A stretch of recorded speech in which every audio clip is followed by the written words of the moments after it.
उस चीज़ पर पैसा लुटाते हैं जिसकी आपको ज़रूरत नहीं है, तो जान लें बहुत जल्द आप अपनी ज़रूरत का सामान भी बेच रहे होंगे। और कौमों की ज़िंदगी में एक लम्हा ऐसा ज़रूर आता है जब पेट पर पत्थर बांधने पड़ते हैं। पाकिस्तान आज ऐसे ही दौर से गुजर है। चॉकलेट से दूध तक और सेब से लेकर प्याज तक हर चीज़ यहाँ बाहर से मंगवाई जाती है। ज़रा गौर से सुनिएगा, हर चीज़ बाहर से मंगवाई जाती है, वो भी कर्ज के डॉलर से। लेकिन क्या कोई सबक सीख रहा है? मैं आपको ज़रा पीछे ले जाना चाहूँगी। जब ज़्यादातर लोग, आपको याद हो शायद, बस में सफ़र करते थे, इक्का दुक्का गाड़ियाँ हुआ करती थीं, लेकिन तांगे साइकिलें ज़्यादा चला करती थीं, यानी ज़िंदगी बहुत सादा थी, ख्वाहिशात बहुत कम थी, महदूद थी। और कुछ अरसे बाद मज़ीद कारें भी आईं, लेकिन 800 या 1000 सीसी से ज़्यादा नहीं। 1300 सीसी गाड़ी जिसके पास होती थी ना, वो अयाशी समझी जाती थी। और आज निकल जाए किसी भी गली में, आपको 2000 सीसी की 3 से 4 एसयूवीज़ फ़ौरन नज़र आ जाएंगी। और अब तो कारें इतनी हैं कि सड़कें तंग पड़ती जा रही हैं। लेकिन ये सब जो है ना, ये खोखली तरक्की है, क्योंकि हकीकत में मईशत को अशराफिया की दीमत कब की चाट चुकी है। अच्छा, एक ज़माने में जो बिल्लियाँ थीं उनको ख्वाब में चीछड़े नज़र आते थे, और वो चीछड़े नज़र आते थे वही बिल्लियों की अयाशी थी। लेकिन अब महंगे इंपोर्टेड डॉग और जो कैट फूड हैं उनके बगैर गुजारा ही नहीं है। यानी मुल्क का गरीब दाल रोटी खाए लेकिन अमीर की अयाशी नहीं जाए। और बंदरगाह पर खिलौनों से भरे जो कंटेनर्स उतरते हैं, ये खिलौने साइकिलें पाकिस्तान में नहीं बनते, IMF से डॉलर मांगकर बाहर से मंगाए जाते हैं। और खाने का तेल मंगाने पर अरबों डॉलर खर्च होते हैं। और सरसों और कॉटन सीड ऑयल जो सेहत के लिए कहीं बेहतर है, भैंसों को खिला दिया जाता है। फर्श बनाना होता है तो इटली और स्पेन की जो टाइल्स हैं, जर्मनी की फिटिंग्स ली जाती हैं। और सरकारी दफ्तर अगर चले जाएं तो सर्दियों में भी ठंडा ठार AC चल रहा होता है।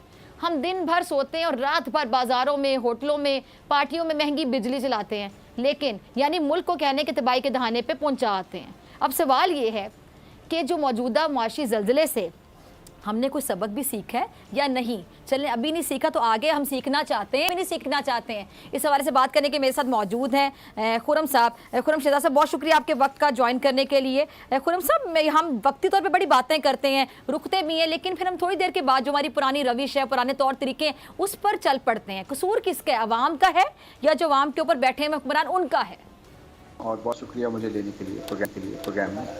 देखिए, डेफिनेटली जो इक़्तिदार में आता है उसका कसूर भी है, उसकी रिस्पॉन्सिबिलिटी भी है, और उसकी ये जो है वो जुडिशरी रिस्पॉन्सिबिलिटी भी है, कानूनी भी है, हर तरह से कॉन्स्टिट्यूशनल रिस्पॉन्सिबिलिटी भी है कि वो आवाम की बेहतरी का सोचे, प्रायोरिटी मईशत को दे। और जो सबसे बड़ा प्रॉब्लम है महंगाई, उसको वो कंट्रोल करे और वो गवर्नेंस बेहतर करे जिससे महंगाई में कमी आए। अब मैं आपको एग्जांपल देता हूँ कि आज की जो महंगाई चल रही है, डेफिनेटली हम बैरूनी और अंदरूनी दोनों जो है वो चैलेंजेस से जो है वो दो चार हैं, बट उसमें बड़ा हाथ जो है वो गवर्नेंस का भी है। गवर्नेंस से मेरी मुराद ये है कि फ्लड्स आ गए हैं, फ्लड्स के बाद हम कोई प्लान क्यों नहीं ऐसा करते हैं जिसमें इस तरह की जो अनहोनी जो इस तरह की जो है इवेंट्स होते हैं, इस तरह के जो है ना वो आप जो है सिचुएशन में दो चार होते हैं, तो उसमें आपको पहले ही अपने आप को अपने एग्रीकल्चर को उस तरह से लेके चलना होता है कि आपके पास इनफ जो है वो इन्वेंट्री हो या प्रोड्यूस हो, जिसकी वजह से आपके लोग जो है कभी भी इस तरह की नागहानी। अच्छा खुरम साहब, आपको याद होगा मोहम्मद खान जो बजट में सबको 800 सीसी कार में बिठा दिया था, लेकिन फिर क्या हुआ था कि फिर उन्हें बाहर बिठा दिया गया था। तो इस बार बजट में कोई ऐसी हिम्मत करेगा या फिर मुश्किल ही लगता है आपको? देखिए, मेरे ख्याल ऐसी हम कोई इस तरह की जो है एडवेंचर्स दोबारा कर सकते हैं। और बात 800 सीसी कार की नहीं, पहले बात बेसिक्स की है, खाने पीने की है, अच्छी एक मुनासिब छत की है, और एक अच्छी एम्प्लॉयमेंट की है, जिससे जो है वो सारी फैमिलीज जो है वो चलती हैं और ग्रोथ आती है।